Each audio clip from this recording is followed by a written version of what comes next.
Nah, jadi untuk pertemuan hari ini kita akan membahas materi ya, khususnya pada bab 1 mengenai sistem bilangan real.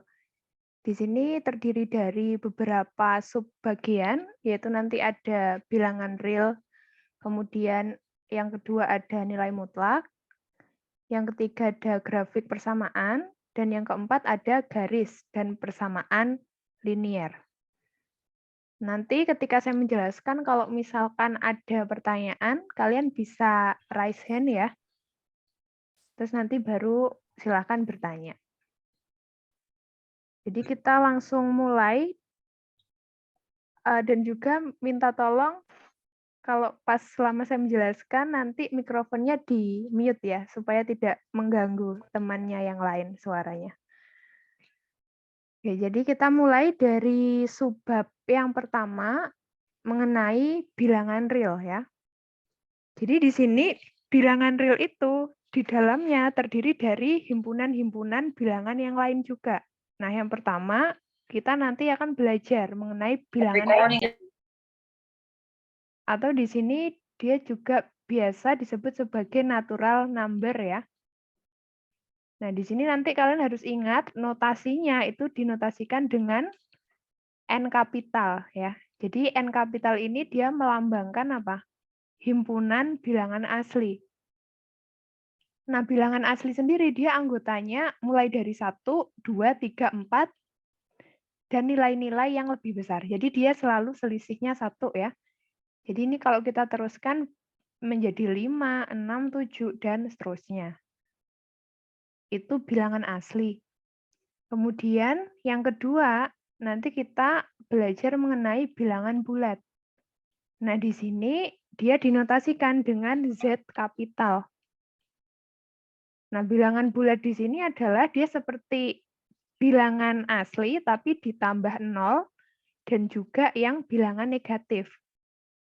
Nah, sehingga di sini kalau kita bisa perhatikan bilangan bulat ini dia himpunannya lebih besar jika dibandingkan dengan yang bilangan asli. Kemudian yang ketiga, nanti kita membahas mengenai bilangan rasional. Nah, apa itu bilangan rasional? Bilangan rasional adalah bilangan yang dapat dinyatakan dalam bentuk pecahan. Ya. Jadi dapat dinyatakan sebagai bentuk pecahan yaitu A per B ya, pembilang dibagi penyebut, di mana masing-masing A dan B-nya itu merupakan bilangan bulat ya. Jadi A-nya bisa positif, begitu juga B-nya positif atau keduanya juga bisa negatif. Ya. Dan di sini B-nya tidak boleh 0 karena apa? B di sini kan berkedudukan sebagai penyebut atau pembagi ya. Nah, dan di sini pembagian dengan 0 itu tidak terdefinisi sehingga yang di penyebut tidak boleh sama dengan 0. Nah, himpunan dari bilangan rasional dia dinotasikan dengan huruf Q ya atau Q kapital. Nah, kemudian nanti biasanya kita itu disuruh untuk mengidentifikasi kalau misalkan diberikan suatu bilangan desimal, kira-kira itu bilangan rasional atau bukan. Nah, ada pertanyaan yang seperti itu. Nah, nanti cirinya adalah bilangan desimal itu dia kalau misalkan pola desimalnya berulang, nah maka dia merupakan bilangan rasional.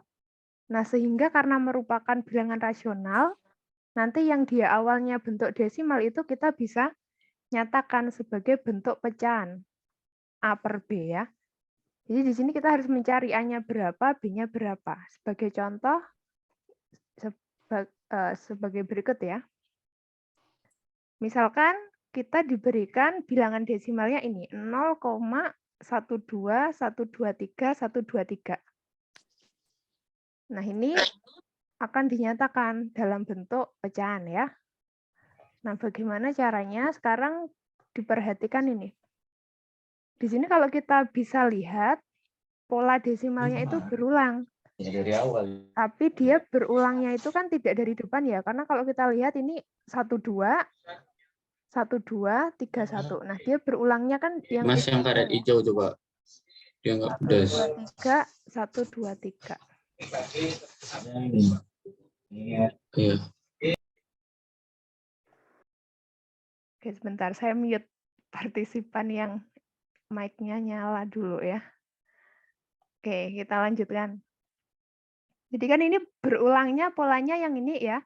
1, 2, 3, 1, 2, 3. Sedangkan yang depan tidak. Nah, berarti bagaimana cara menyatakan bentuk desimal ini nanti supaya bentuknya pecahan A per B ya. Nah, sekarang dimisalkan bilangan desimal yang diberikan tadi sebagai variabel. Nah, di sini saya misalkan variabelnya X ya. Nah, sekarang tujuan kita adalah kita mencari kelipatan X ya. Ada 2, nanti X dikali berapa sama X dikali berapa. Nah, kemudian kalau kita kurangkan, itu dia bisa menghapus nilai yang di belakang koma. Jadi idenya dari situ. Ya. Nah, sehingga dari sini, supaya nanti ini hilang ya, nilai yang di belakang koma, pertama, dari X ini ya sama dengan ini yang kita misalkan, sekarang kedua ruas saya kalikan 100.000. Sehingga yang ruas kiri jadi 100.000 X, yang kanan berarti kalau dikalikan 100.000, komanya digeser ke kanan sebanyak 5 langkah. Berarti 1, 2, 3, 4, 5. Nah, sekarang dapat apa? 12.123,123. Nah, ini maksudnya titik-titik ini adalah artinya dia pola yang belakang itu gini ya, tetap 123, 123, dan seterusnya. Makna dari titik-titik di belakang koma itu. Jadi pertama kita sudah dapat ini. Nah, kemudian supaya nanti kita bisa mengurangkan ya, dan menghilangkan nilai yang di belakang koma itu menjadi 0, maka sekarang X saya kalikan sama 100, supaya komanya bergeser di sini nanti. Sehingga nanti kan yang belakang sama polanya, seperti yang ketika kita kalikan 100.000 tadi. Nah, sehingga yang kedua, X-nya saya kalikan 100, sehingga di sini saya dapatkan yang ruas kanan, berarti kan digeser 2 langkah ke kanan komanya ya. Sehingga 12,123,123. Nah, ini yang titik-titik tadi sebenarnya kan maknanya 123 kan? Nah, maka kalau ini saya kurangkan 2 persamaan, yang ruas kanan jadi 99.900 X, yang sebelah kanan berarti kan yang di belakang koma 0 ya jadinya. Sedangkan kita tinggal mengurangkan yang depan, dapat 12.111. Nah, sehingga kita dapatkan X-nya adalah 12.111 dibagi 99.900. Nah, nanti ini kalian bisa cek, hitung di kalkulator apakah jawabannya desimalnya seperti soal yang diberikan tadi. Seperti itu ya caranya ya. Nanti ada beberapa soal yang di buku diktat Matematika 1 itu, nanti kalian bisa coba. Caranya kurang lebih seperti ini. Kak, izin bertanya, Kak. Iya. Yang atas kenapa dikali 100.000, tapi yang di bawah kenapa dikali 100 aja, Kak? Terima kasih. Iya. Nah, jadi di sini nanti setiap soal itu tidak selalu caranya dikalikan 100.000 dan juga tidak selalu dikalikan 100 ya. Jadi ini kita sesuaikan dengan soalnya. Nah, di sini tadi kalau kita bisa lihat pola bilangannya itu kan berulangnya apa? Tidak dari depan ya, maksudnya tidak langsung angka yang di belakang tanda koma pas, tapi dia angka ketiga, 123, 123. Sedangkan yang 12-nya dia nggak berulang kan, ini ya 12, 12, tapi kan berubah. Yang berulangnya 123, 123. Nah, jadi kita akan mengalihkan ada 2 macam variasi ya. supaya nanti kalau dikurangkan itu bisa menghilangkan nilai yang di belakang koma menjadi 0. Nah, jadi alasannya dari situ. Nah, sehingga kalau kita lihat, pertama, karena dia polanya mulai dari 1, 2, 3, ini komanya digeser, supaya menjadi di depannya pola yang berulang tadi. Jadi di depannya 1, 2, 3 pas. Jadi kan harus saya kalikan 100 pertama ya, sehingga dapat ini. Nah, sekarang dipikirkan satu lagi, ini harus dikali berapa supaya nanti kalau kalian kurangkan, yang di belakang koma tadi bisa 0 ya. Nah, jadi kan harus tentunya dikalikannya lebih besar ya. Nah, sehingga di sini digeser lagi sampai dia yang polanya berulang tadi ya. Karena 1, 2, 3, berarti dia digesernya sampai yang sini. Makanya dikali 100.000. Jadi alasannya dari sana. Semoga bisa dipahami ya. Atau nanti kalau ada waktunya masih sisa, saya kasih contoh soal yang lain ya, yang terkait ini. Seperti itu. Oke, kemudian yang terakhir, nanti membahas mengenai bilangan irasional. Nah, jadi kalau irasional itu kebalikan dari rasional ya, yaitu bilangan yang tidak dapat dinyatakan sebagai pembagian bilangan bulat. Contohnya akar 2. Nah, akar 2 itu kan mungkin kalian bisa hitung ya. 1,3 sekian. Cuma kan itu perkiraan ya, kita nggak tahu nilai pastinya. Begitu juga akar 3, terus pi. E itu adalah bilangan Euler ya, nanti kalian pelajari di bab yang lebih lanjut ya, dan lain-lain. Nah, jadi nanti diingat-ingat ya beberapa jenis bilangan tadi, asli, bulat, rasional, sama irasional. Jadi keempat itu masuk dalam himpunan bilangan real. Nah, kemudian nanti selanjutnya kita harus tahu mengenai garis bilangan. Jadi nanti biasanya ketika menyelesaikan soal, untuk mendapatkan himpunan penyelesaian, maka kita harus gambarkan pada garis bilangan. Sehingga di sini kita harus tahu caranya menggambarkan nilai pada garis bilangan. Nah, tentunya pertama diawali dengan menggambar garis mendatar atau horizontal, kemudian dikasih titik asalnya itu pasti ada di tengah-tengah ya, 0, yaitu dia pemisah antara nilai positif yang arahnya ke kanan sama nilai negatif yang arahnya ke kiri.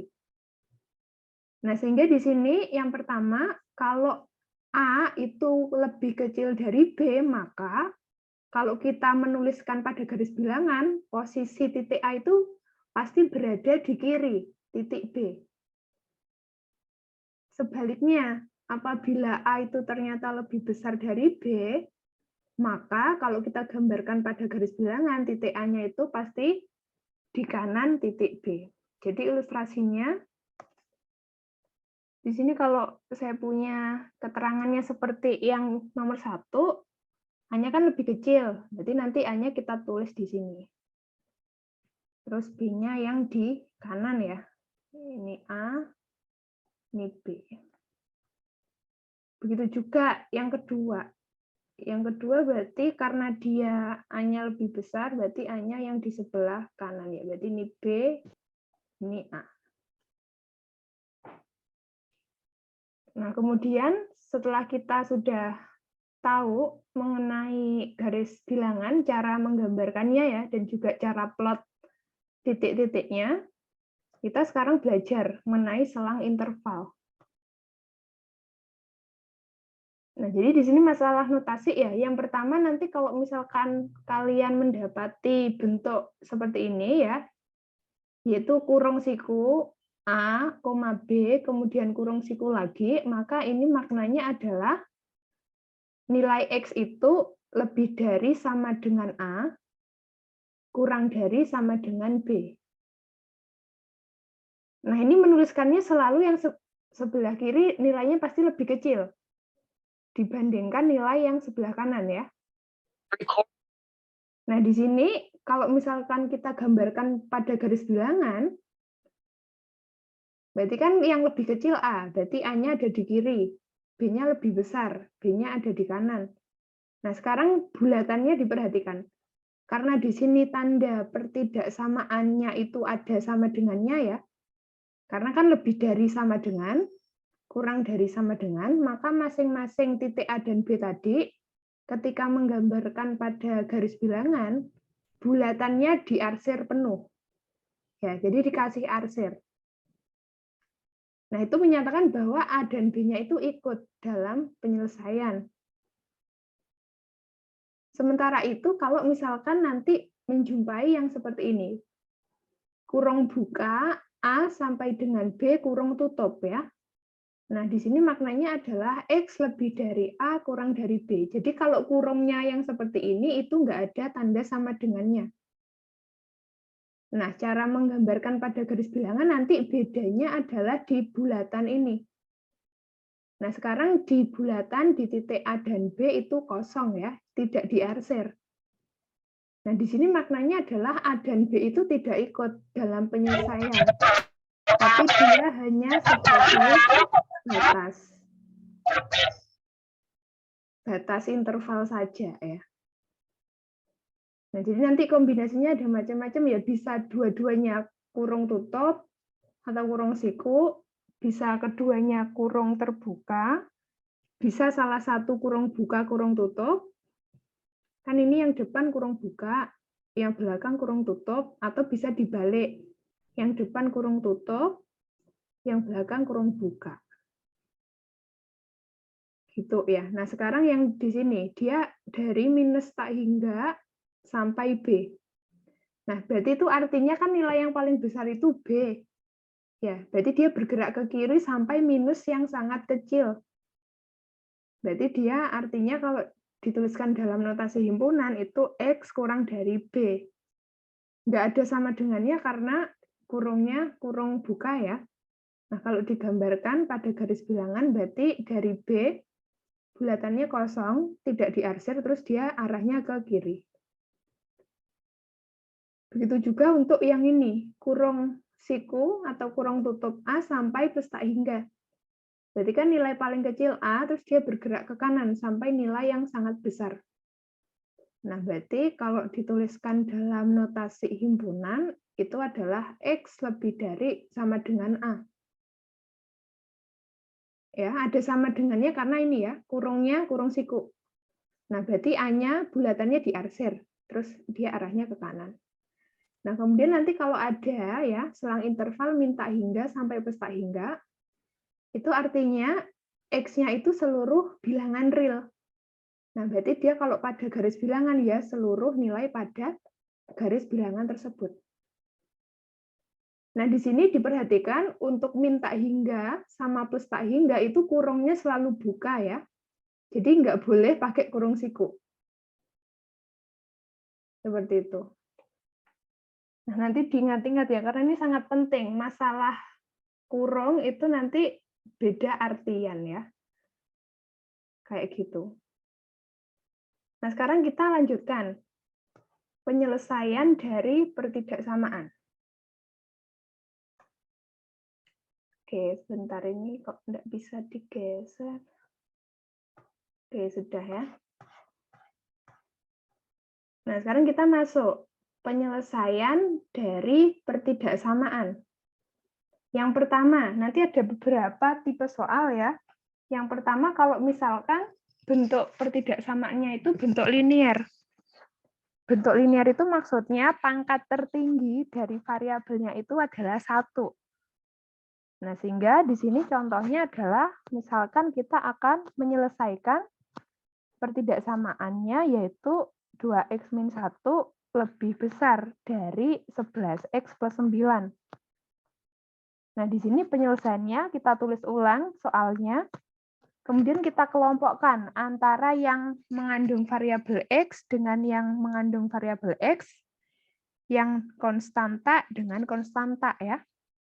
Nah, di sini 11x saya pindah ke kiri. Jadi X-nya dikelompokkan di sebelah kiri, konstanta dikelompokkan ke kanan ya. 11X jadi negatif, min 1 dipindah ke kanan jadi positif. Nah, sekarang kita mendapatkan apa? Min 9X lebih besar dari 10. Nah, sehingga kalau kita mencari X, berarti kan yang ruas kanan kita bagi minus 9. Nah, sekarang hati-hati di sini. Tulisan merah ini diingat-ingat ya. Pembagian dengan bilangan negatif menyebabkan tanda pertidaksamaan berbalik tanda.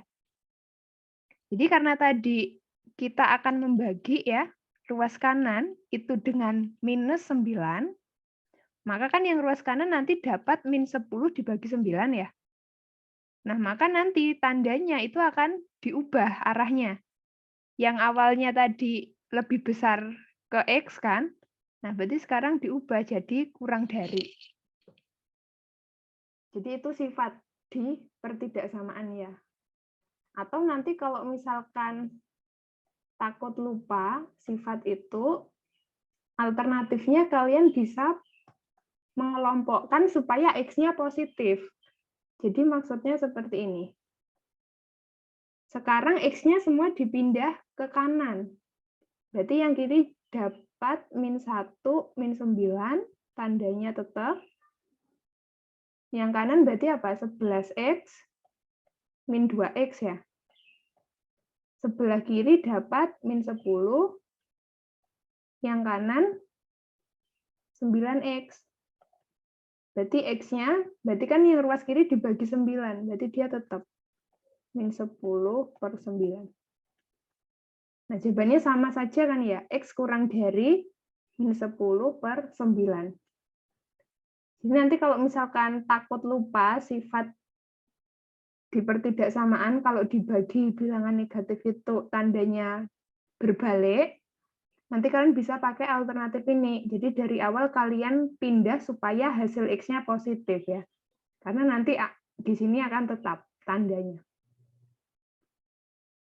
Nah, sehingga di sini kalau kita tulis dalam bentuk himpunan penyelesaiannya ya, ini saya nyatakan dalam bentuk selang interval. Karena di sini X-nya kurang dari min 10 per 9, berarti artinya kan nilai paling besar ini ya. Nah, karena nggak ada sama dengannya, berarti dia kurungnya terbuka. Nah, terus dia berarti kan bergerak ke kiri ya. Berarti sampai minus tak hingga. Nah, penulisannya harus urut ya. Yang sebelah kiri itu harus yang lebih kecil, sedangkan yang kanan adalah nilai yang lebih besar. Nah, ini contoh untuk yang bentuk linear. Tipe soal yang kalau misalkan menyelesaikan pertidaksamaan dan soalnya bentuk linear.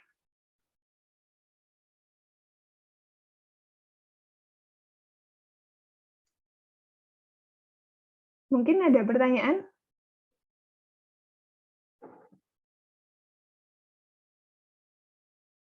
Belum ya? Oke, kalau belum ada, sekarang kita lanjutkan. Kalau kita menjumpai bentuknya sekarang kuadrat, persamaan kuadrat ya. Persamaan kuadrat itu tentunya apa? Pangkat tertinggi dari variabelnya adalah 2. Nah, contoh soalnya misalkan ini. Selesaikan X kuadrat min 3X min 10 lebih besar sama dengan 0. Nah, di sini untuk penyelesaiannya pertama ditulis ulang soalnya. Nah, kemudian khusus untuk bentuk yang persamaan kuadrat ya. Sebelum kita menyelesaikan pertidaksamaan ini, tandanya sekarang diubah jadi sama dengan. Sehingga di sini kita buat jadi persamaan dulu ya. Jadi disama dengankan 0. Nah, kemudian kalian faktorkan yang sebelah kiri. Nah, ini kan kalau saya faktorkan dapat X plus 2 kali X min 5 sama dengan 0. Nah, sehingga di sini kita akan mendapatkan nilai X-nya. Yaitu yang pertama X-nya adalah min 2, terus yang kedua X-nya adalah 5. Nah, kemudian dari nilai X yang telah didapatkan di sini, kita gambarkan pada garis bilangan. Nah, aturannya tadi nilai yang lebih kecil diplot di sebelah kiri. Jadi min 2-nya di kiri, 5-nya di kanan. Nah, kemudian sekarang diperhatikan arsiran bulatan ini ya. Dia diarsir atau tidak. Itu dilihat dari tanda pertidaksamaannya. Karena tandanya di sini ada sama dengan, berarti di sini diarsir. Ya, bulatannya diarsir untuk masing-masing min 2 sama 5. Nah, berarti kan sekarang kalian akan punya 3 wilayah, yaitu yang lebih kecil dari min 2, antara min 2 sama 5, dan yang terakhir yang lebih besar dari 5. Nah, di sini kita akan mencari daerah yang memenuhi pertidaksamaan ini. Nah, berarti kita harus melakukan yang namanya uji titik. Uji titiknya kita substitusikan ke persamaan yang sudah kita faktorkan ya, supaya nanti menghitungnya lebih mudah. Nah, tadi kan setelah kita faktorkan ini ya. Nah, maka sekarang dari masing-masing wilayah silakan diambil 1 titik, terserah ya. Pokoknya pertama nilai yang lebih kecil dari min 2. Misalkan di sini saya ambil min 3. Nah, terus sekarang disubstitusi ke persamaan ini. Nah, di sini kalian tidak perlu menghitung hasil nilainya berapa. Kita cukup melihat tandanya itu positif atau negatif ya. Jadi caranya seperti ini. Misalkan min 3 X-nya. Kalau saya substitusikan yang depan, berarti min 3 plus 2, min 1, berarti negatif. Kemudian disubstitusikan ke X min 5, berarti min 3, min 5 itu min 8, negatif. Negatif kali negatif, hasilnya positif. Jadi tidak perlu dihitung hasilnya positif berapa nilainya, enggak. Dilihat tandanya saja. Positif, ditulis di sini tandanya. Sekarang nilai X yang antara min 2 dan 5. Misalkan saya ambil paling mudah 0 ya. Nah, kalau disubstitusi ke sini, 0 plus 2, 2, positif. 0 min 5, min 5, negatif. Nah, ini kalau kita kalikan negatif. Ditulis tandanya di sini ya, sesuai dengan nilai X tadi itu diambil di daerah mana. Nah, yang terakhir, X yang lebih dari 5, saya ambil 6. Kalau disubstitusi, berarti 6 plus 2, 8, positif. 6 min 5, 1, positif. Jadi positif kali positif, positif. Nah, ditulis di sini. Nah, sekarang dilihat lagi. Tadi kita maunya lebih dari atau kurang dari? Ternyata kan lebih dari. Nah, lebih dari di sini artinya kita penyelesaiannya adalah yang tandanya positif. Sehingga di sini penyelesaian kita adalah yang kita arsir ini. Jadi ini kaitannya dengan, karena tandanya ini ya, lebih dari sama dengan 0. Nah, berarti di sini kan kalian harus menyatakan penyelesaiannya dalam himpunan. Nah, berarti menuliskannya urut dari sebelah kiri ya. Berarti kan ini X kurang dari sama dengan min 2. Berarti kalau ditulis minus tak hingga sampai min 2 kurungnya siku ya, karena di sini arsirannya penuh. Nah, terus nanti digabung, jadi ini notasi gabungan ya, gabungan. Atau istilahnya di mathematics itu adalah union. Nah, sekarang yang kanan, berarti X lebih dari sama dengan 5. Berarti kurung siku 5 sampai plus tak hingga. Jadi nanti boleh dijawab seperti ini, atau kalau misalkan mau ditulis alternatif lain, bisa ditulis kayak gini. X kurang dari sama dengan min 2 digabung X lebih dari sama dengan 5. Nanti bisa dipilih ya, yang dituliskan dalam bentuk selang interval atau yang bawah. Tapi biasanya yang umum itu yang selang interval ya, yang warna hijau. Seperti itu.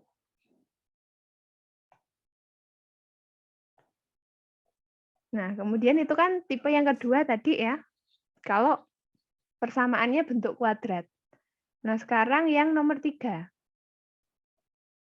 Kalau misalkan nanti pertidaksamaan yang diberikan itu bentuk pecahan. Ya. Contohnya soal yang akan kita selesaikan seperti ini. Nah, penyelesaiannya kita tulis ulang soalnya. Nah, di sini diperhatikan. Untuk soal pertidaksamaan yang memuat bentuk pecahan tidak boleh mengalihkan silang. Biasanya ini yang paling sering terjadi kesalahannya. Nah, alasannya kenapa kok tidak boleh mengalihkan silang? Karena kita tidak bisa menjamin nilai yang ada di penyebut ini positif atau negatif. Kenapa? Karena kan tadi di sifat pertidaksamaan kalau membagi dengan negatif atau mengalihkan dengan bilangan negatif kan akan apa? Mengubah tandanya kan, dia kan berbalik. Nah, maka itu alasannya ya, kenapa kok tidak boleh dikalikan silang. Nah, sehingga alternatifnya adalah penyelesaiannya itu salah satu ruas kita buat 0.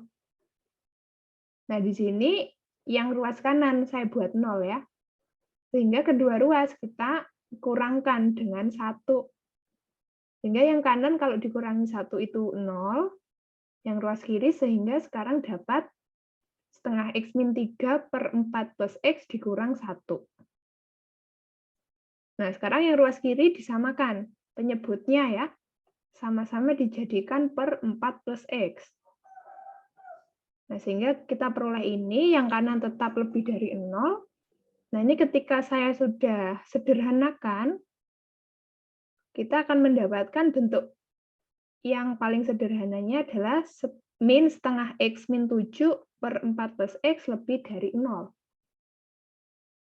Nah, setelah kalian mendapatkan ya bentuk paling sederhana dari pertidaksamaan ini, sekarang silakan ditinjau untuk pembilangnya terlebih dahulu. Jadi pembilang itu yang ada di atas ya. Nah, pembilangnya kalian sama dengankan 0, kemudian cari X yang memenuhi. Nah, sehingga di sini kita akan peroleh min setengah X min 7 itu sama dengan 0, sehingga min setengah X, min 7-nya pindah ke ruas kanan, dapat 7. Nah, kita dapat X-nya min 14.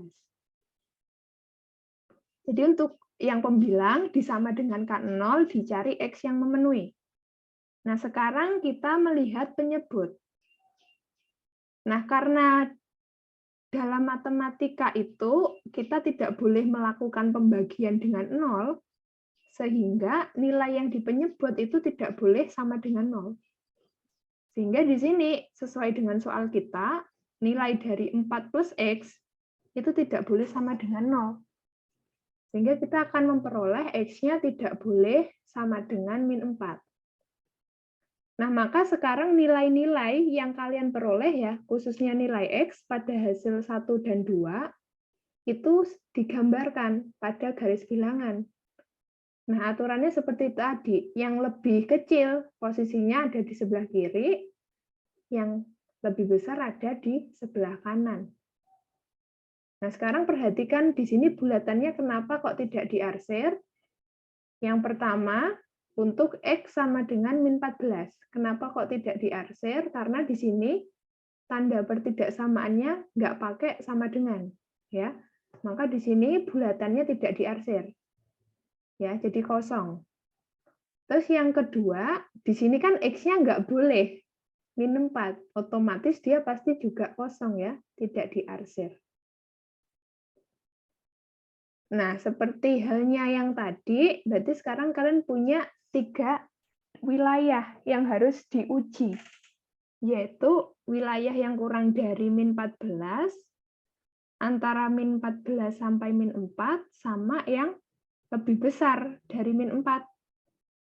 Nah, untuk mengetahui penyelesaian kita ada di daerah mana, maka kita ini ya, pakai uji titik. Uji titiknya kemana? Ke ini. Nilai yang paling sederhana yang terakhir kita dapatkan tadi ya. Ini untuk mempermudah mengeceknya. Caranya sama ya. masing-masing dari setiap daerah diambil satu nilai. Misalkan untuk yang kurang dari min 14, saya ambil min 16. Terus disubstitusikan ke sini ya. Ini 8 min 7, 1 positif. 4 min 16, min 12, negatif. Positif dibagi negatif, hasilnya negatif. Nah, ditulis di sini negatif ya. Begitu juga untuk selanjutnya, antara min 14 dan min 4, saya tulis min 6. Jadi tidak harus min 6 ya, kalian boleh ambil min 8, min 10, yang sekiranya mudah dihitung di sini ya. Nah, kalau min 6, saya substitusi, kita dapat negatif dibagi negatif, hasilnya positif, ditulis. Dan yang terakhir, yang lebih besar dari min 4, saya ambil 0, maka kita dapatkan hasilnya negatif.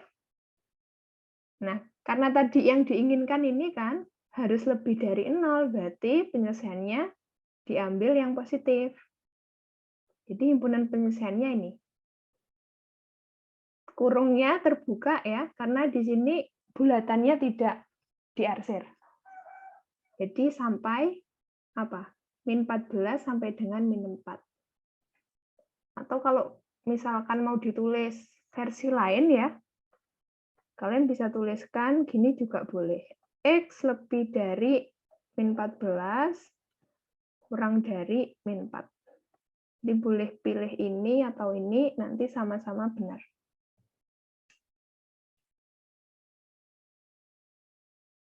Jadi itu untuk subbab yang pertama ya, di bab 1, mengenai sistem bilangan real. Yaitu tadi membahas apa? Beberapa jenis bilangan sama penyelesaian pertidaksamaan.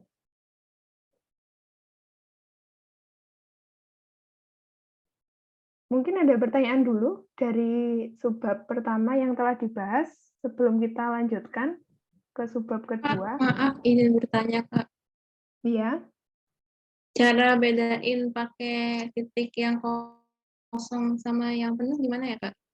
Dilihat tanda pertidaksamaannya. Atau kita kembali ke sini dulu. Ini.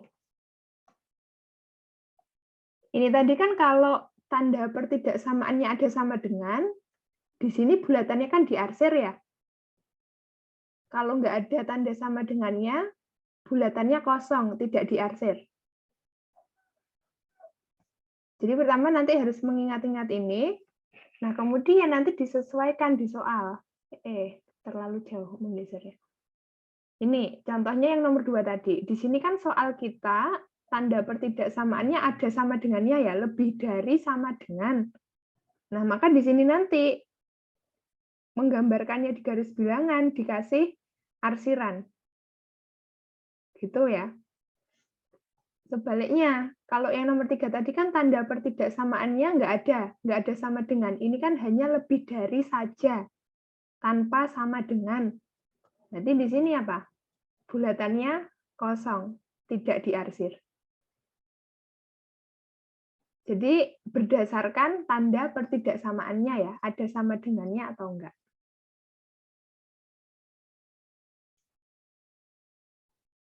Semoga bisa dipahami ya. Permisi Mbak, izin pertanyaan juga. Iya. Berarti untuk soal yang pecahan tadi, kalau misal soalnya itu ada sama dengannya, itu kan berarti dikasih titik ya? Yang dikasih titik cuma di min 14-nya doang. Yang di min 4-nya tetap nggak dikasih arsiran ya Mbak? Betul. Yang diarsir cuma min 14. Yang min 4 tidak, karena kan di sini dilarang kan, tidak boleh. Jadi di sini tetap selalu kosong, tidak diarsir. Oke, terima kasih Mbak. Iya, sama-sama.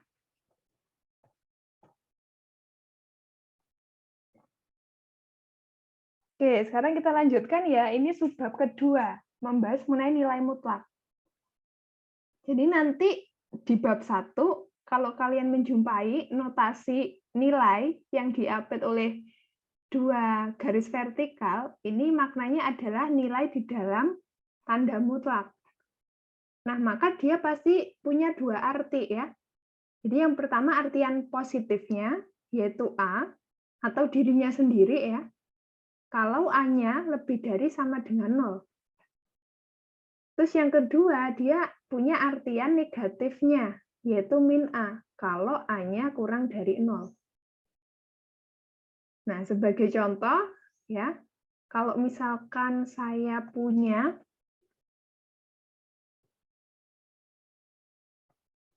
misalkan nilai mutlak X min 2.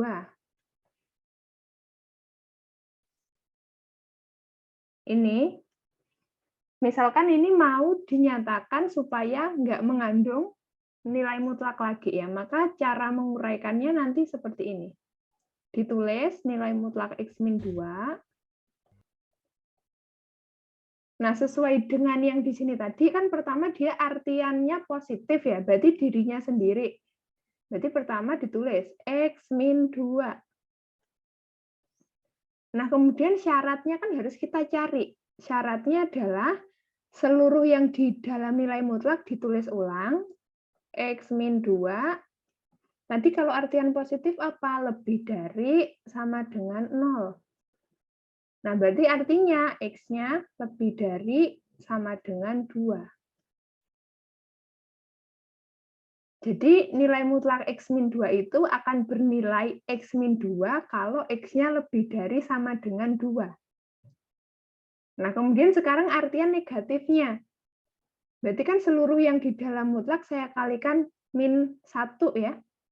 Berarti min X plus 2 jadinya. Nah, di sini syaratnya hati-hati. Jadi yang ditulis untuk syarat tetap yang awal ada di nilai mutlak. Jadi tetap pakai yang X min 2. Bukan pakai yang ini ya. Untuk syarat tetap pakai yang asli yang berada di dalam tanda mutlak. Nah, sehingga di sini dia cuma beda tanda aja. Sekarang kurang dari 0. Berarti apa? X-nya kurang dari 2. Nah, di sini kalau saya nyatakan supaya penulisannya lebih rapi, maka nilai mutlak dari X min 2 itu yang pertama akan bernilai X min 2, syaratnya X-nya harus lebih dari sama dengan 2. Dan dia akan bernilai min X plus 2 kalau X-nya kurang dari 2.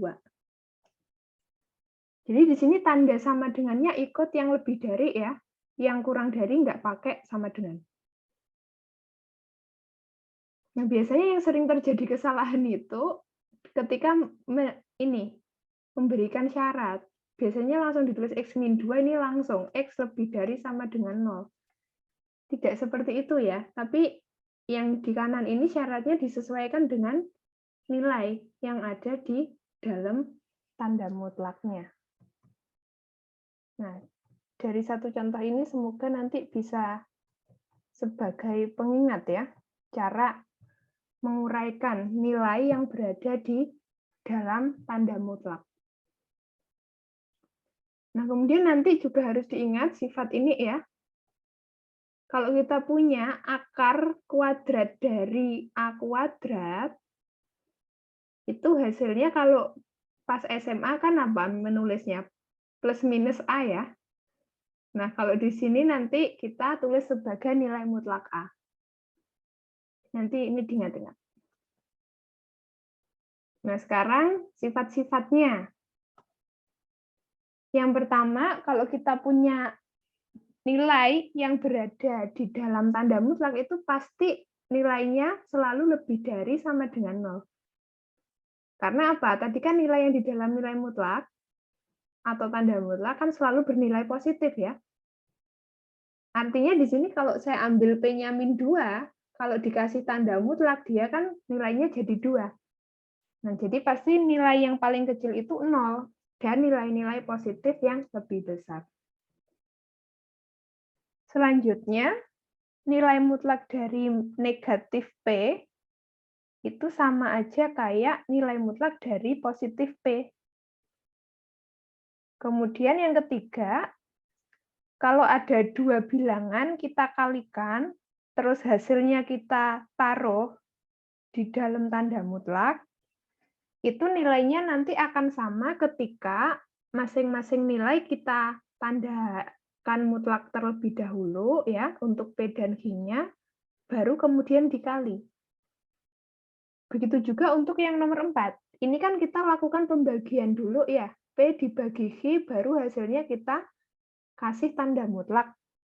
Nah, nanti hasilnya sama saja dengan kalau masing-masing kita hitung nilai mutlaknya dulu, terus hasilnya baru dibagi. Nah, tentunya di sini Q-nya tidak boleh sama dengan 0 ya. Karena apa? Q-nya sebagai penyebut tadi apa? Di matematika pembagian dengan 0 itu tidak terdefinisi. Nah, kemudian nanti ada sifat ya yang namanya pertidaksamaan segitiga. Jadi kalau ada dua bilangan ya, A dan B itu kita jumlahkan, terus baru kita kasih tanda mutlak, maka ini pasti nilainya pasti selalu kurang dari sama dengan kalau masing-masing kita hitung mutlaknya dulu, baru dijumlah. Kalau yang sifat 2, 3, 4 tadi kan sama persis ya. Kalau di pertidaksamaannya dia bisa sama persis, atau bisa jadi yang sebelah kiri itu ternyata dia lebih kecil ya. Seperti itu. Oke, itu untuk yang nilai mutlak ya. Mungkin kita berikan contoh soal ya supaya lebih paham. Oke, mungkin saya pindah dulu ke bawah ya. Mungkin kita ambil beberapa soal yang ada di buku ya. Nilai mutlak.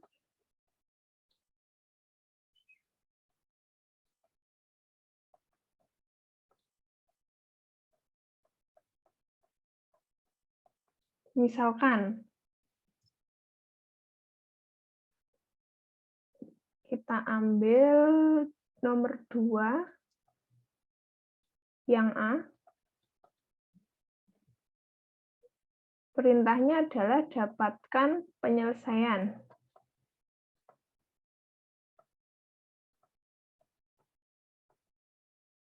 dari, nah yang paling sederhana dulu ya. Kita diberikan bahwa nilai mutlak dari X min 6 itu hasilnya adalah X min 6. Nah, kita akan mencari X yang memenuhi itu berapa. Ya.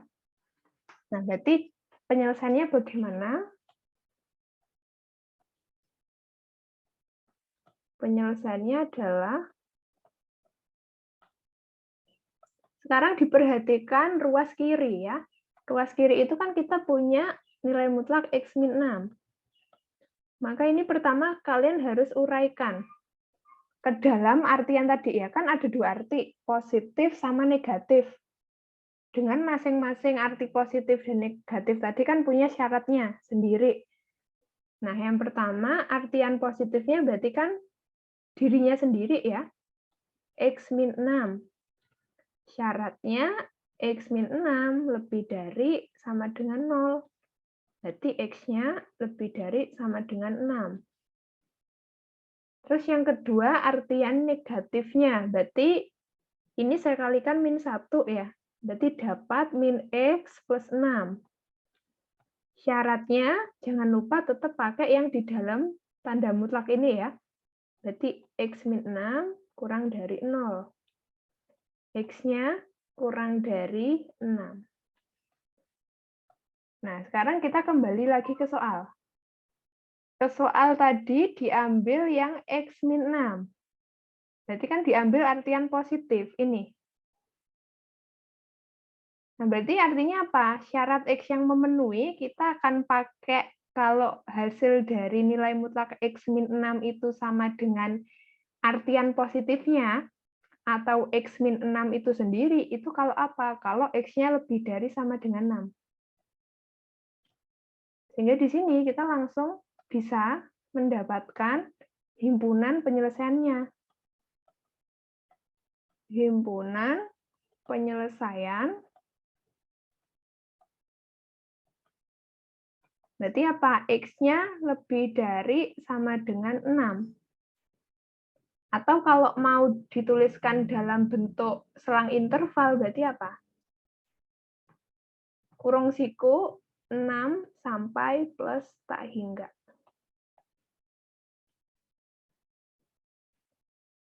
Oke, jadi nanti hati-hati ya. Di sini kan soalnya persamaan, tapi solusinya bentuk selang interval, tidak hanya satu nilai X saja.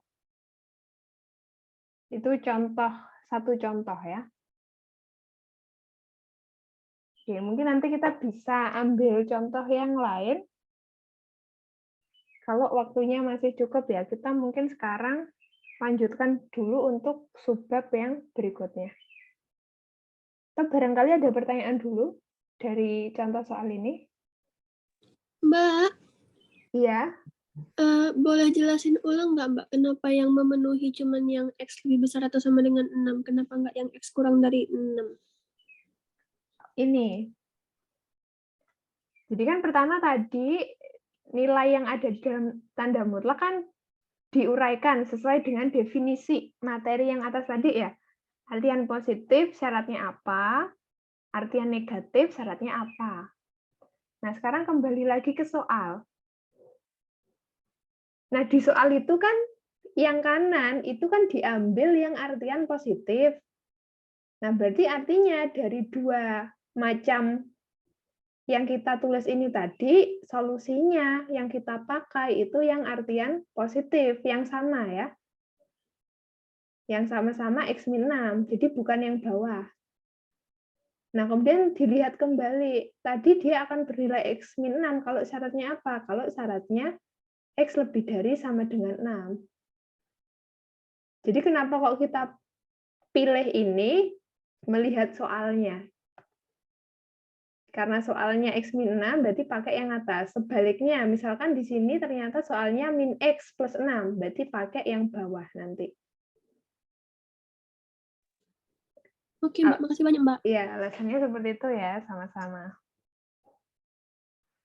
Oke, nanti untuk soal yang lebih detail lainnya mungkin bisa yang di grup ini ya, discussion yang milih hari Senin, Rabu, atau Jumat itu ya.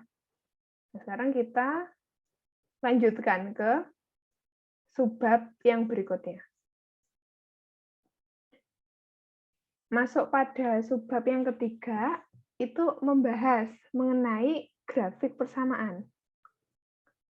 Nah, jadi kalau kita punya suatu fungsi ya, pastikan dari fungsi tersebut kita bisa menggambarkan grafik persamaannya.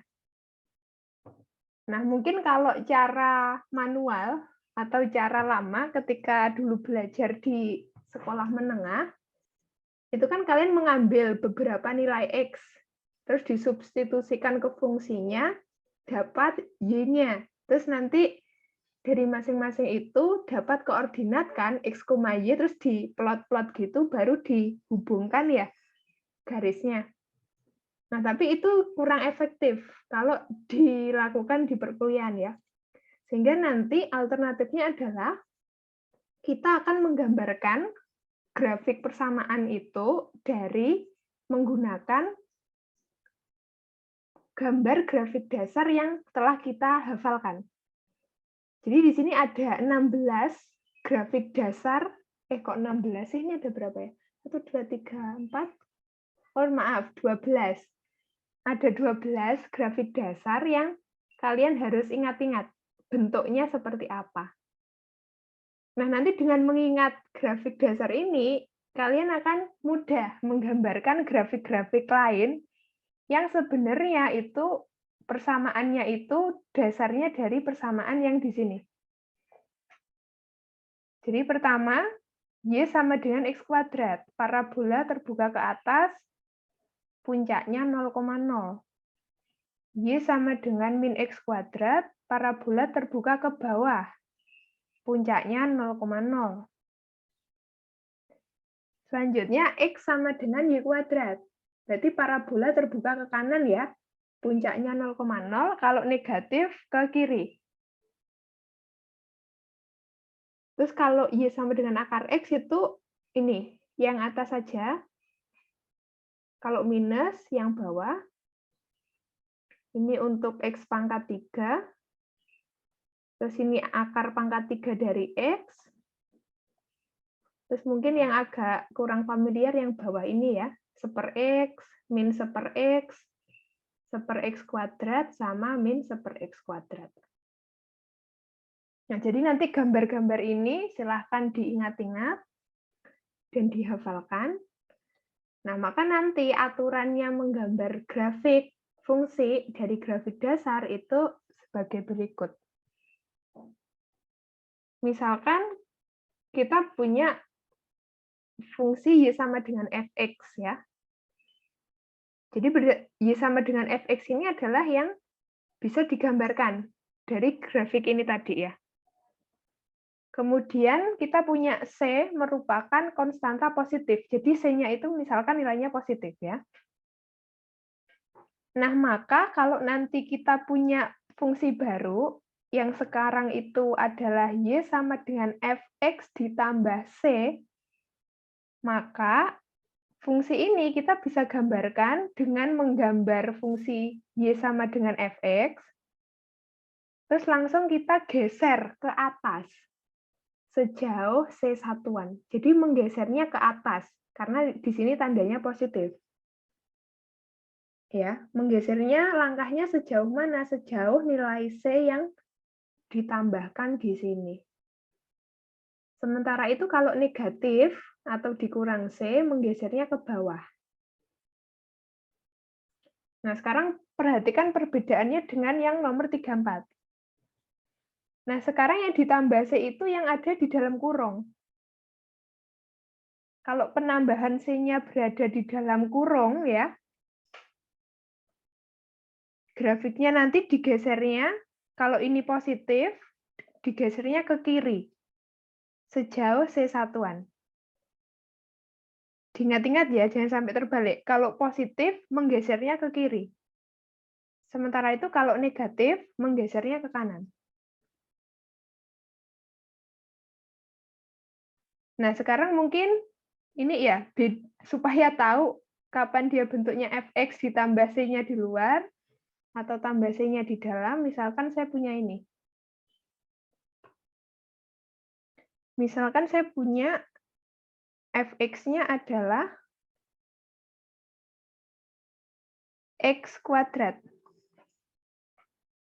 Terus misalkan C-nya saya ambil aja 1 ya. Maka bentuk dari Fx plus C itu artinya, saya tulis langsung di sini, Fx-nya kan X kuadrat, ditambah C, berarti langsung ditambah 1. Ya. Kemudian yang kedua, Fx min C juga sama. Fx-nya itu X kuadrat min 1. Nah, sekarang lihat perbedaannya kalau di sini Y sama dengan F dari X plus C. Nah, sekarang dilihat.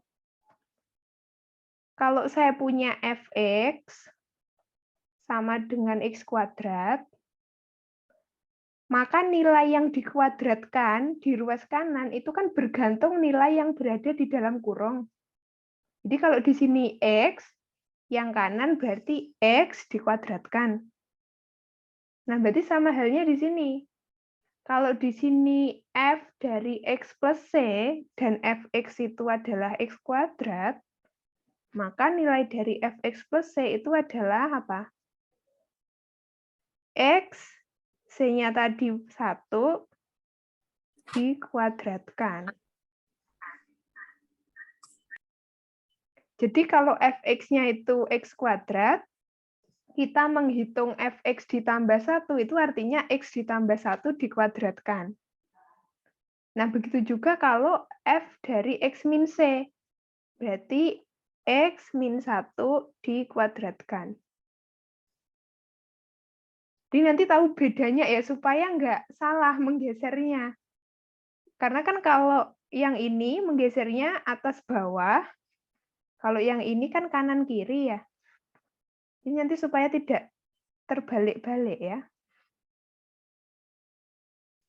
Atau di sini saya bisa menyatakan ya, kita itu menggeser atas bawah kalau penjumlahan C-nya itu di luar operasi X. Artinya di sini X-nya itu kan dikuadratkan ya. Nah, X1-nya di sini kan tidak ikut dikuadratkan ya. Tapi hanya sebagai penjumlahan setelah X-nya dikuadratkan. Begitu juga ini, min 1-nya. Maka di sini nanti penggeserannya pasti ke atas bawah. Tinggal melihat tanda dari konstantanya positif atau negatif. Sementara kalau yang di sini, satunya itu kan ikut dioperasikan dengan X yang kemudian dia dikuadratkan. Nah, maka yang seperti itu dia menggesernya pasti ke kiri atau ke kanan. Kalau positif ke kiri, kalau negatif ke kanan. Jadi nanti ini diingat-ingat kembali ya. Jadi supaya tidak salah langkah nanti ketika menggambar. Sekarang kita langsung aplikasikan ke soal. Misalkan di sini gambarkan grafik Y sama dengan X-2 kuadrat ditambah 1. Ya. Di sini penyelesaiannya adalah, kalau kalian bisa lihat, ini kalau dikuadratkan ya X-2 pasti kan memunculkan bentuk X kuadrat. Berarti kan X pangkat 2. Di mana koefisien dari X kuadratnya positif. Nah, maka grafik dari persamaan fungsi ini kita bisa gambarkan dari grafik fungsi dasar Y sama dengan X kuadrat. Jadi pertama menggambar ini, gambarnya ya. Nah, kemudian sekarang kita tambahi sesuai dengan soal. Nah, sekarang kalau X-2 dikuadratkan, gambarnya bagaimana? Nah, seperti pedoman yang di atas tadi, berarti apa? Grafik 1 digeser ke kanan. Karena ini negatif ya. Dan penambahan konstantanya ikut X dikuadratkan. Jadi digesernya ke kanan sejauh 2 satuan. Jadi di sini yang awalnya puncaknya di 0,0, sekarang bergeser ke kanan 2 satuan. Berarti puncaknya sekarang 2,0. Nah, baru yang terakhir yang soal lengkap. Nah, sekarang ditambah 1. Nah, berarti kan dari grafik 2 digeser ke atas sebanyak 1 satuan.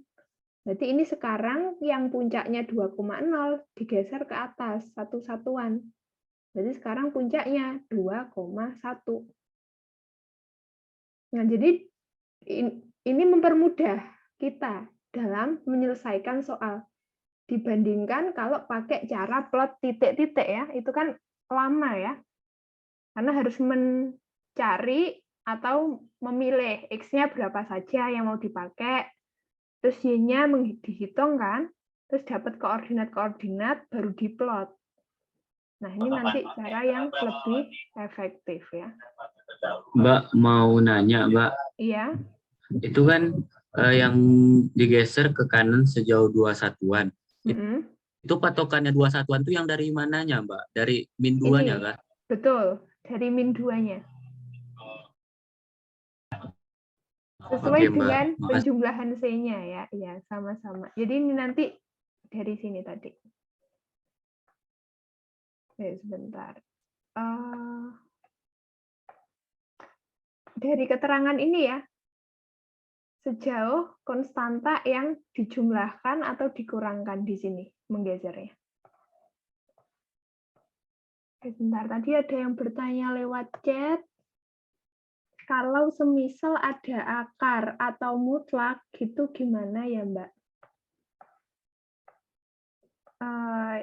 Sama ya caranya, seperti yang di sini. Jadi kalau penjumlahannya di dalam akar, berarti kan itu ikut X, bersama-sama X diakarkan. Berarti nanti pakai konsep yang 3/4. Gesernya pasti ke kanan dan ke kiri.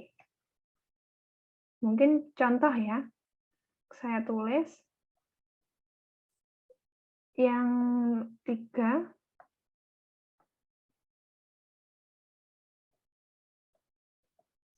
grafik persamaan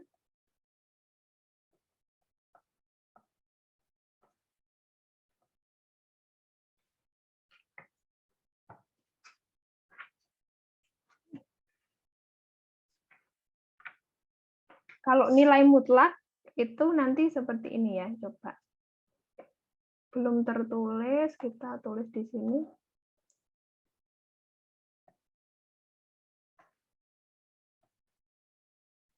Nah, kalau menggambar grafik jangan lupa masing-masing koordinatnya dikasih keterangan sumbunya ya, X dan Y. Terus kalau kita punya Y sama dengan nilai mutlak X, itu gambarnya nanti kurang lebih seperti ini. Y sama dengan nilai mutlak X, itu gambarnya adalah, kok warnanya ini?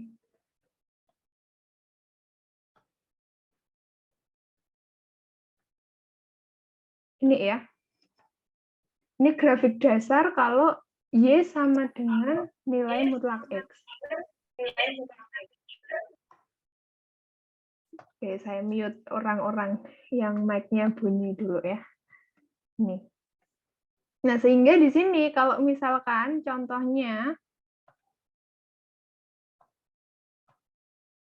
misalkan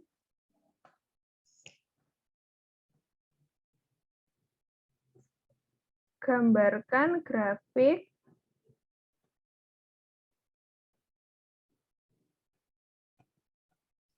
Y sama dengan nilai mutlak X min 2, misal.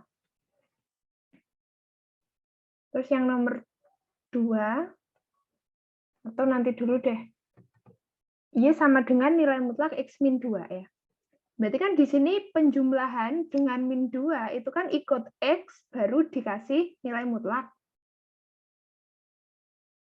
Ya. Sehingga di situ sama seperti tadi, kalau penjumlahan dengan konstanta itu ikut bersama X, terus ikut operasinya, yaitu nilai mutlak, berarti menggesernya pasti ke kiri atau ke kanan.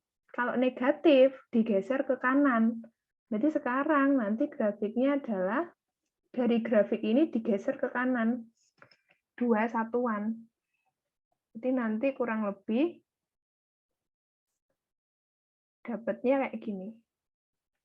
Sekarang di sini itu adalah 2.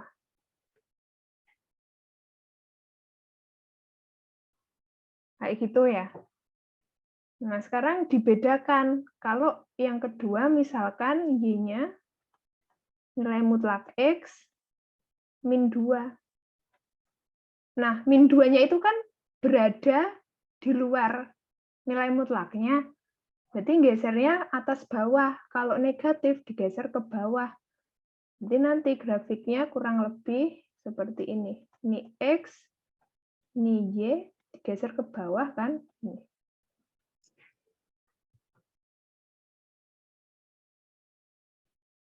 Jadi di sini sekarang dia min 2. Nah, nanti kalau akar juga sama ya. Misalkan nomor 3. Y sama Tanya.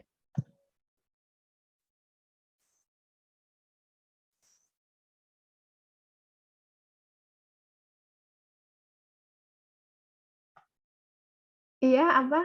Ingin bertanya apa? Maaf Kak, yang nomor 1 kan mutlaknya kan X min 2 itu berarti sama pakai konsep yang nomor 4 ya Kak? Yang Y sama dengan F kurung X Kak? Betul. Min Betul. Yang keempat, tipe yang keempat. Oke Kak, terima kasih Kak. Ya, sama-sama.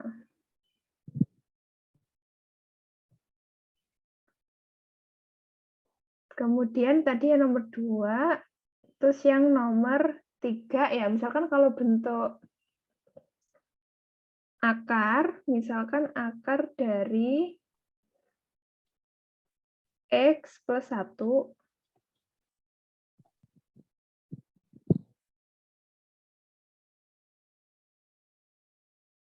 nah ini kan, terus di sini cara menggambarnya sama.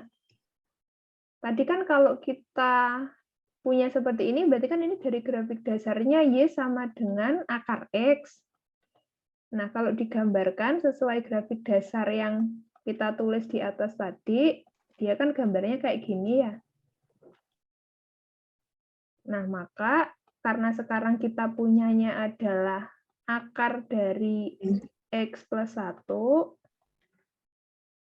nah berarti di sini dia pakai konsep yang tipe 3. Jadi penjumlahannya kan ikut X, kemudian diakarkan. Nah, berarti kalau positif digeser ke kiri, satu-satuan. Berarti yang di sini awalnya 0, bergeser ke kiri. Jadi sekarang jadi gini. Yang di sini sekarang jadi -1. Kayak gitu ya. Jadi yang terpenting adalah kalian harus paham dulu ya, bedanya 12 sama 34. Ya, karena itu berkaitan dengan menggesernya ke atas bawah atau kiri kanan. Nanti kalau ini sudah paham, pasti untuk soal apapun akan bisa. Ya, jadi nanti ini dipelajari lagi ya, supaya lebih paham. Silahkan kalau ada pertanyaan.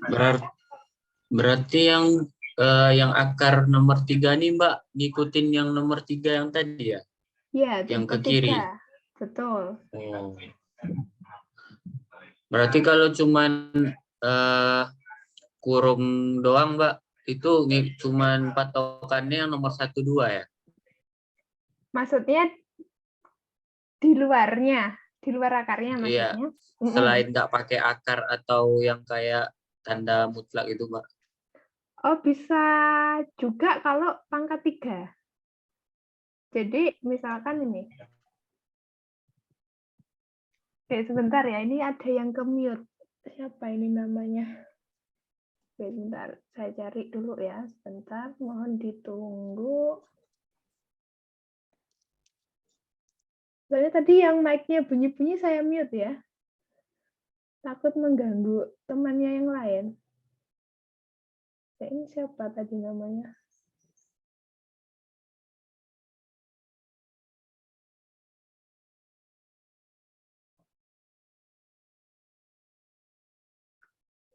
Gimana, sudah bisa mendengar?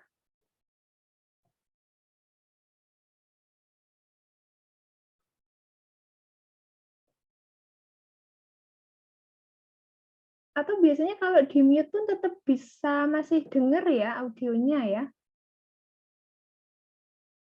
Mungkin device-nya yang bermasalah, coba dicek ya.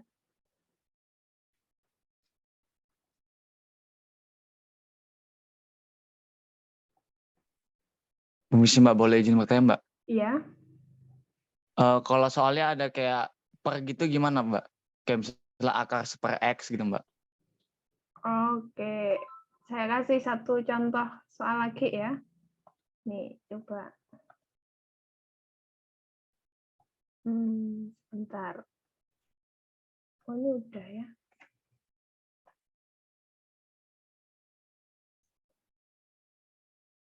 Jadi untuk seluruh tipe 12 ini bisa memuat 4 tipe ini seluruhnya ya.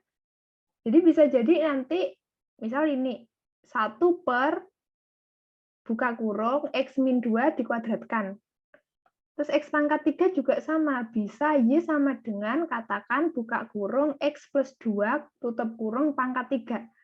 Jadi masing-masing grafik dasar di sini bisa memuat atau memunculkan persamaan lain yang dia bentuknya 1, 2, 3, 4 ini.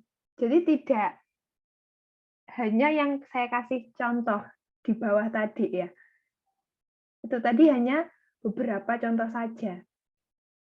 Nah, jadi misalkan kayak yang ini, kita ambil salah satu ini ya, misalkan yang ini aja deh, 1 per X. Misalkan nomor 4 ya. Saya punya Y sama dengan 1 per X min 2, katakan ya. Nah, berarti ini digambarkan dari grafik dasar Y sama dengan 1/X. Tadi kalau digambarkan kan kurang lebih seperti ini. Ini X, ini Y. Terus dia arahnya ke sini ya. Ini. Nah, sekarang kita punyanya adalah Y sama dengan 1/X min 2. Nah, sekarang diperhatikan. Kalau saya punya fx, hasilnya itu 1/X. Nilai yang menjadi penyebut itu kan sesuai dengan yang ada di dalam kurung. Ya. Sehingga kalau saya punya f dari x min 2, berdasarkan nilai fx, itu artinya x yang sebagai penyebut saya ganti dengan x min 2. Jadi 1/X min 2. Nah, berarti ini kan memenuhi tipe yang nomor apa tadi? 4 ya. Sehingga ini kita geser kemana? Ke kanan. 2 langkah. Sehingga nanti grafiknya akan dapat ini X, ini Y. Terus misalkan ini 2-nya di sini, maka nanti dapatnya kayak gini.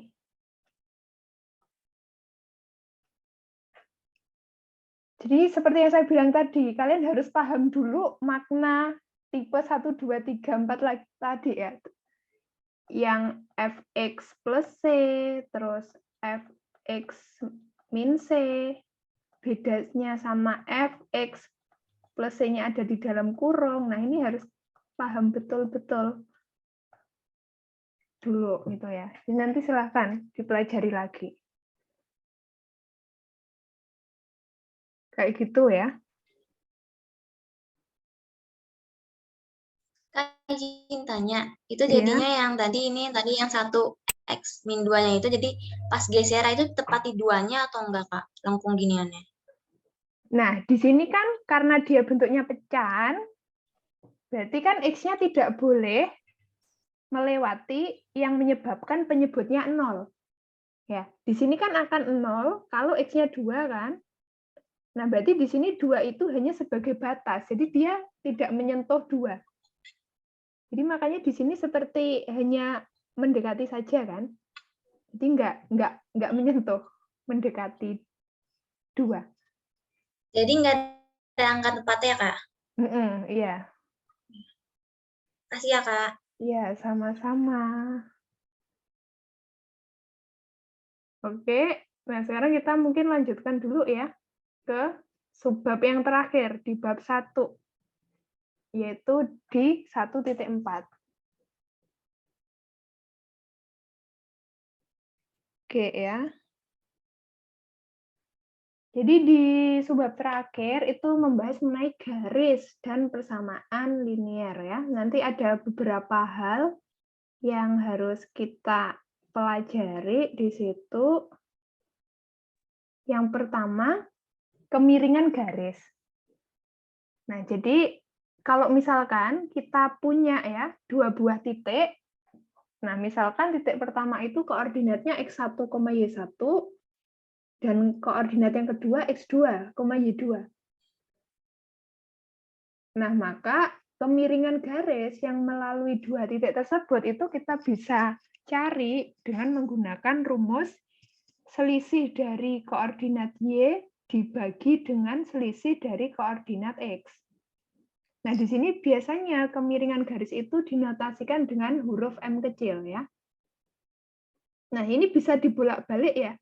Bisa Y2 min Y1 dibagi X2 min X1, atau dibalik Y1 min Y2 dibagi X1 min X2. Yang penting konsisten antara Y dan X.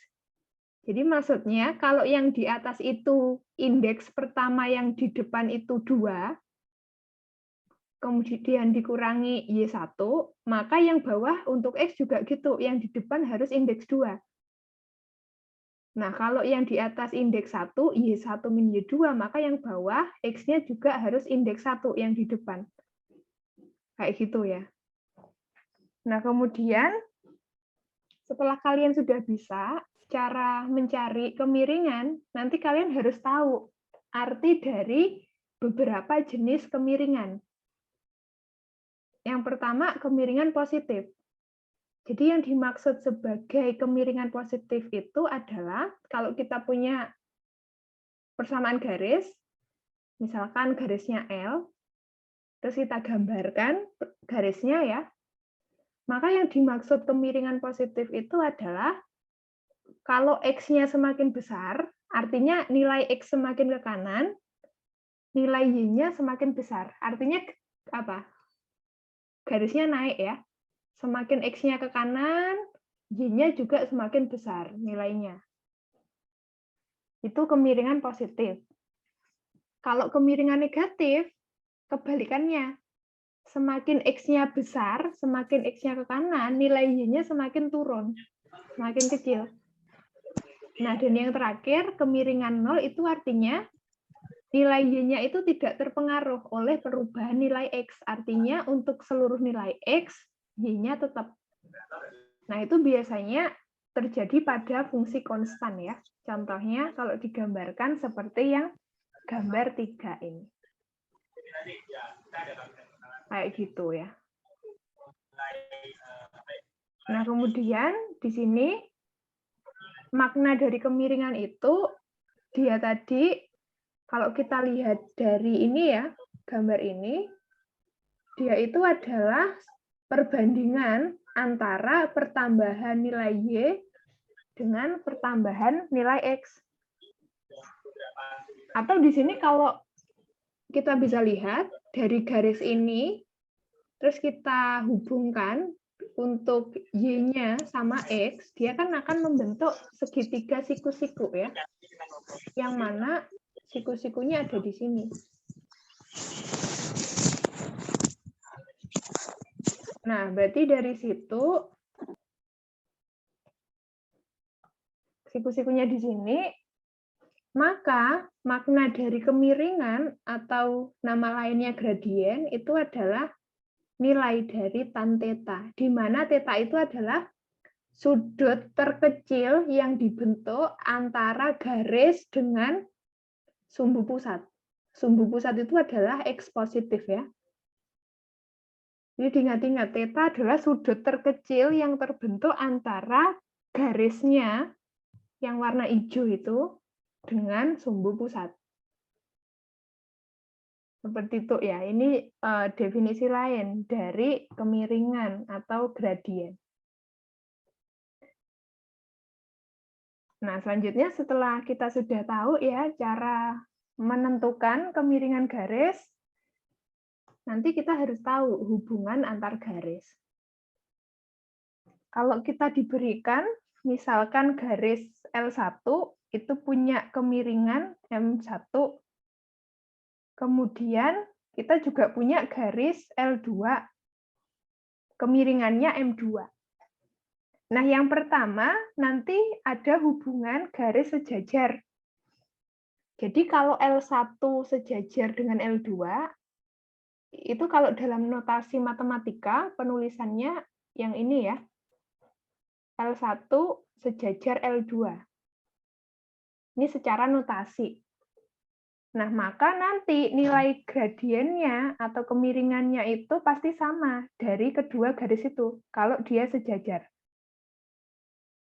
Nah, kemudian yang kedua, kalau L1 tegak lurus L2, dia notasinya seperti ini.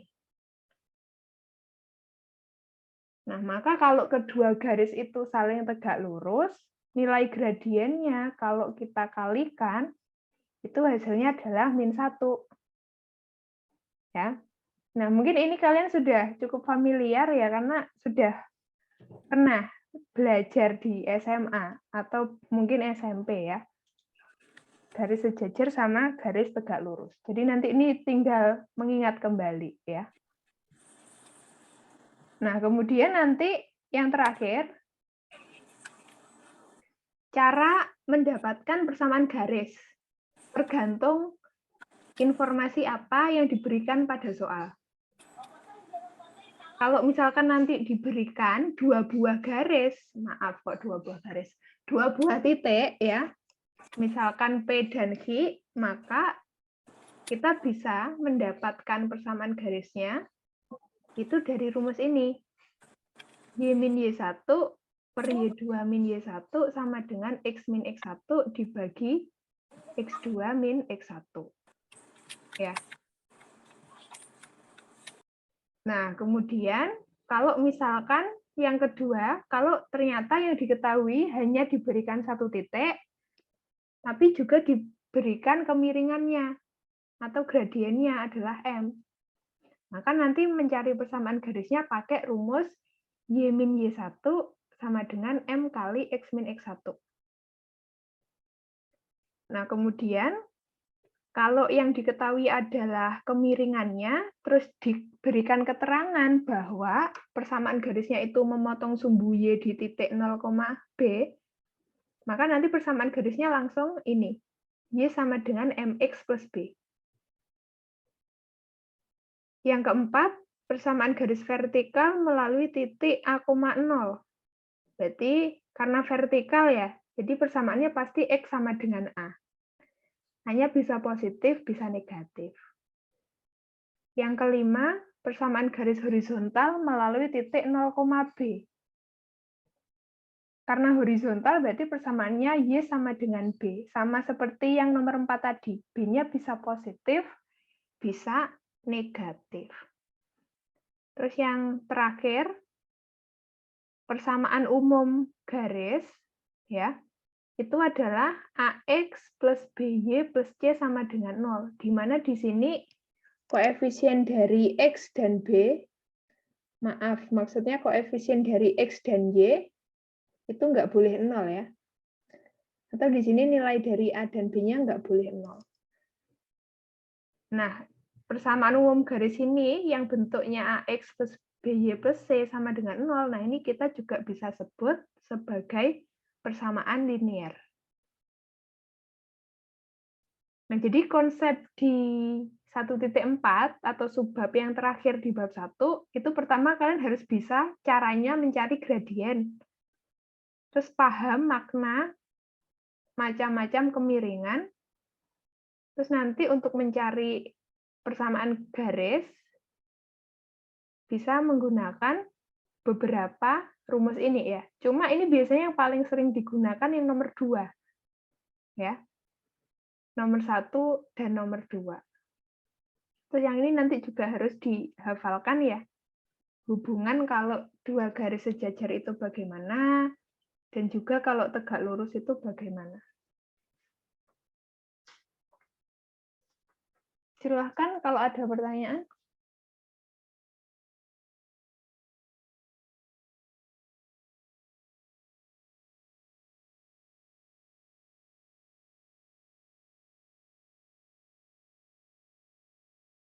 Belum ada. Maaf Mbak, contoh soalnya kayak gimana contoh soal? Oh, baik. Kita coba ya contoh soalnya ya. Oke, sebentar. Yang keempat.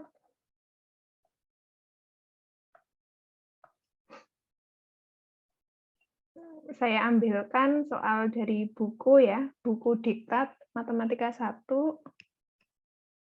Coba kita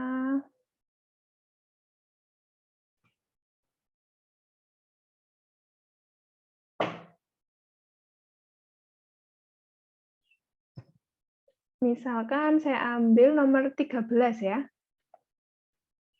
Nah, ini di buku halaman 17. Nah, ini saya ringkas soalnya ya. Kita punya garis L1 dengan gradiennya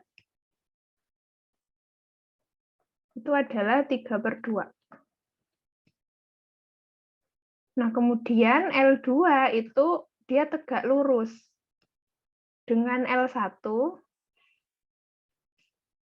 di titik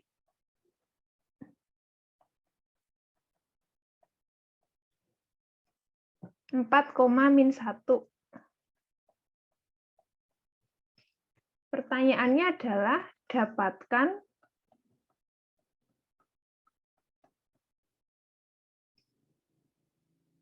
persamaan garis L2.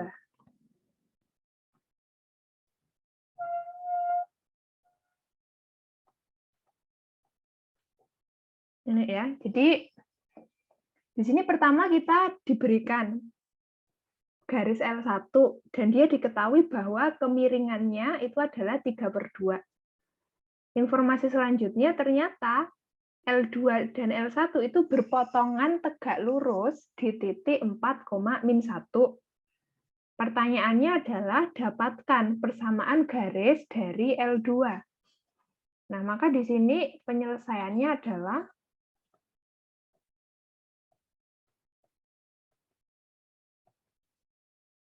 pertama berarti kita gunakan informasi bahwa L2 itu tegak lurus dengan L1 ya.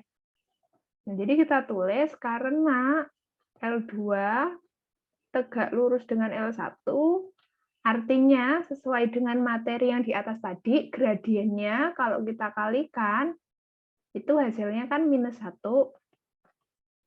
Sehingga dari sini kita bisa mendapatkan ya, gradien dari L2, yaitu nilai M2-nya. Nah, sehingga kalau kita nyari M2 itu adalah -1 dibagi M1.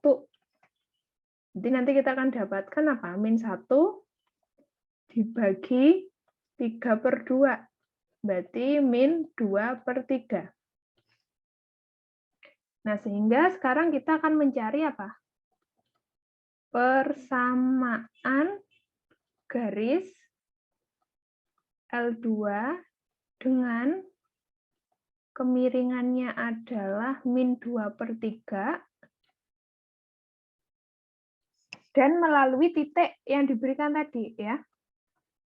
Dan melalui titik 4,-1.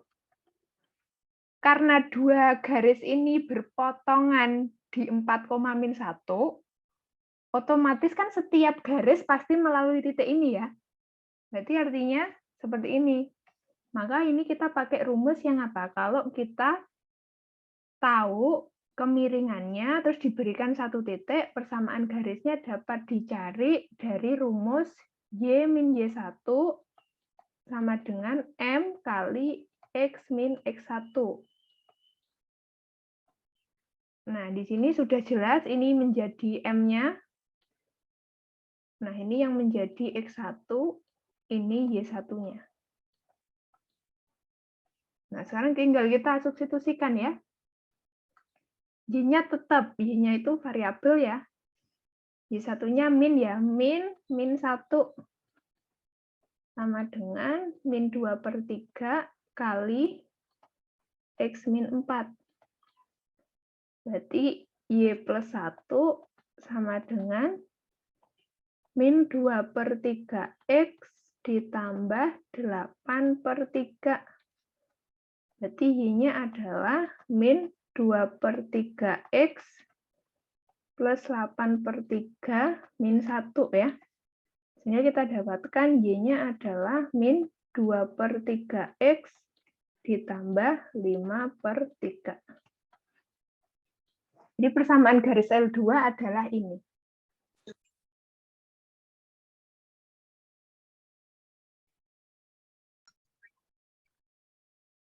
Oke, jadi di sini penting untuk tahu ya, syarat dua garis tegak lurus itu bagaimana.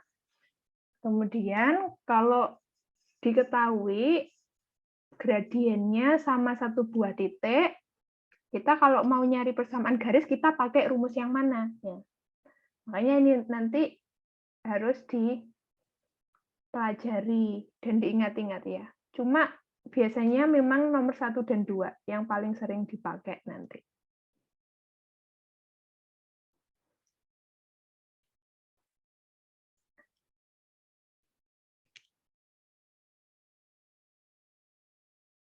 Oke, ini ada yang tanya nomor 15. Oke, karena waktu kita masih cukup 10 menit lagi, kita bahas ya. 15 ya.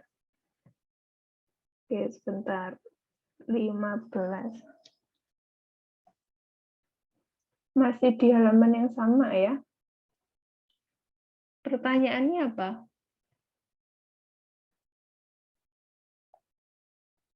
Garis X-2Y sama sama dengan 5.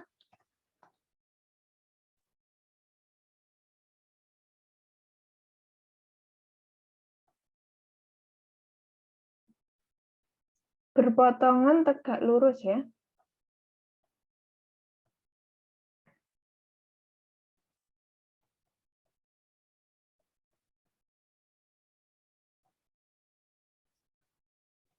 Dengan garis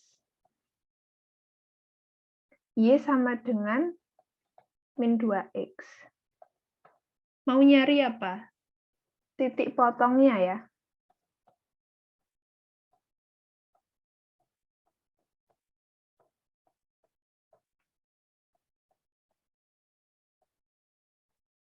Nah, jadi di sini pertama kalian harus tahu ya,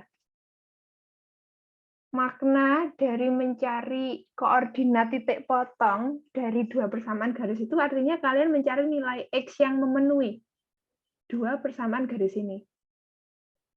Nah, berpotongan tegak lurus di sini dia tidak berpengaruh apa-apa ya. Karena memang betul, yang ini gradiennya min 2, ini gradiennya setengah. Kalau dikali min 1. Nah, sedangkan kalau kita mencari koordinat titik potong, artinya X min 2Y itu kan kita punya persamaannya hasilnya 5. Nah, ini dibuat semuanya ke ruas kiri. Jadi kita punya apa? 2X plus Y sama dengan 0 ya. Nah, ini diselesaikan. Kali 2, kali 1 ya.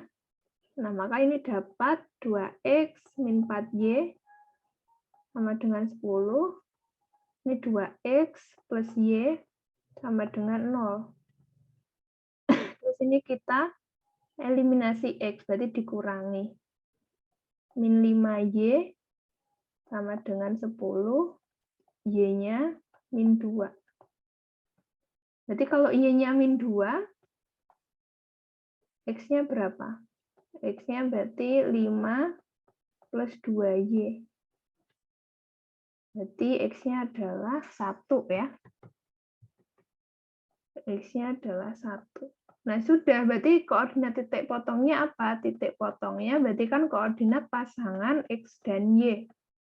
Jadi titik potongnya adalah 1, min 2. Jadi mencari penyelesaian dari sistem persamaan linier ya. Kayak gitu. Kemudian coba saya jawab pertanyaan dulu yang masuk lewat chat. Kalau tak terhingga positif itu harus ditulis positif atau boleh tidak? Boleh tidak diberi. Jadi kalau positif infinite itu boleh, nggak perlu dikasih tanda plus depannya, nggak apa-apa ya. Jadi boleh ditulis gini aja. Kalau saya sudah terbiasa ya dari dulu, makanya saya kasih ini plus tak hingga. Kayak gitu. Jadi ini boleh, ini juga nggak apa-apa.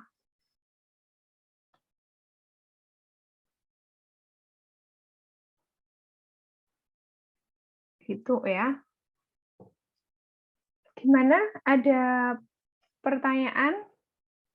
Nah, mungkin ini beberapa soal yang masuk di chat terkait soal.